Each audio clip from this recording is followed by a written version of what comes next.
গো মালিক তুমি ছাড়া আপন তো কেউ না।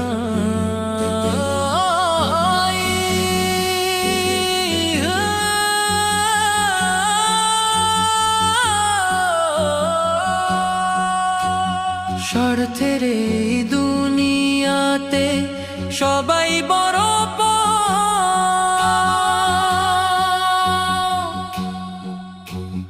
মরীচিকার পিছে ঘুরে ভেঙেছে অন্তর। যাদের আমি বাসলাম ভালো আপন ভেবে